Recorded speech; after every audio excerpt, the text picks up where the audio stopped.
yan, ano eh? Post na yata eh. Parang may tao na yata yan eh. Meron na nga, parang may tao na eh. Galing mag-market ng Ayala eh. Di nung sinasabi namin yan, ay minamarket na nila. Ngayon, ano yung tawag niya, pre-on eh. Oo.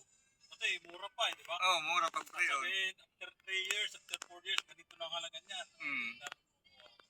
Pre-on.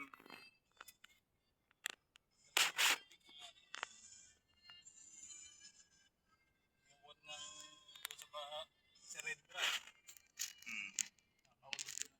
Piloto pala. Sama ko nagpapagawa ng aircon dyan, nakasabay ko. Piloto siya ng Toyota. Sabi yung galing ng marketing ng Ayala nyo, sabi. Pero kuha ko dun sa Serendra. Paglipat daw niya, dinaanan niya, talahibang. Talahibang pa. Kaya pala sabi nila, after 4 years pa. Laki nga naman ang mura, di ba? Oo.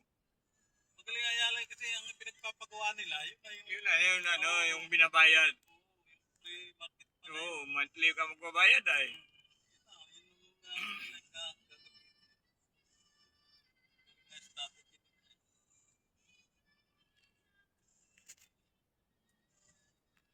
Monthly. May pang-tustos ka naman sila monthly. Monthly ka na naghuhulog eh. Sarili mo na, tapos monthly ka pa rin magbabayad na doon eh. Utang ina. Para ka nilang nangungupahan. Hirap pa lang ang tumira dyan sa kondo kasi pag na-expire na pala yung building, Wala na. wala na. Finish na kayo lahat, ano? Wala na yung pinagbayaran mo. Kaya lang dito naman sa atin, hindi naman na ano, hanggat kaya pa eh.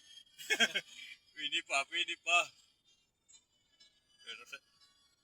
Dati sa Makati, ganyan ang ginagawa ni Ayala eh. I-expire yung mga building. Dito, pero ngayon hindi na, hanggat pwede pa. I-repair na lang. Kaya pang retrofit.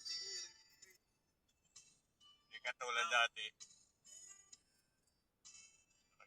Talagang inaano eh.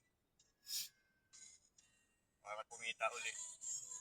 Panibago na naman eh. Bagong bili na naman.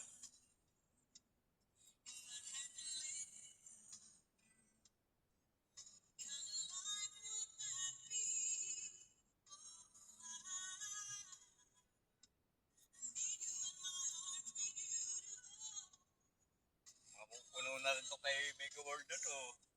Ito nga, ito. Puno itong gitna. Oo, malapit na yun. Dito halos mapupuno na din sa dulo eh. Sunod na, papunta na yan dito. Mr. Kebab. Mr. Kebab. Meron bago niyan, ba yan oh. Ito, bago na naman. Kay Marvin. Marvin yata yan ay oh. Kay Marvin na nakaano yan ay, kutsi. By Marvin.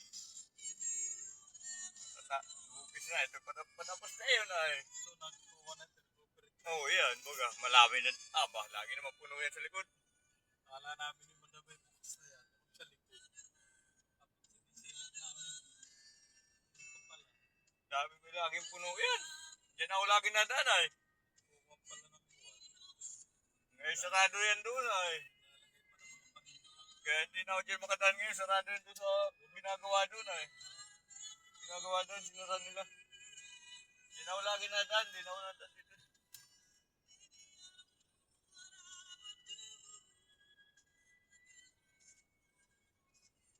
Ayala. Kami, yung mga motor pool namin dyan. Natalo ang Ayala sa mga. Kaso? Yung may pool dyan eh, na ginagawa kami. Buo na yung structure. Lipat kami. May bakod na green na yan? Pool yan eh. Kasunod to. Pero ang kutob ng Ayala sa Bilyar eh. Yun nga yata yung nilapit kay Madam eh. Nung tao na inangkin daw ng bilyar. Ito nga yun. Lumapit kay Madam na magpapatulong nga. Kinamkam daw ng bilyar. Ito yung gate na gagawin sana eh.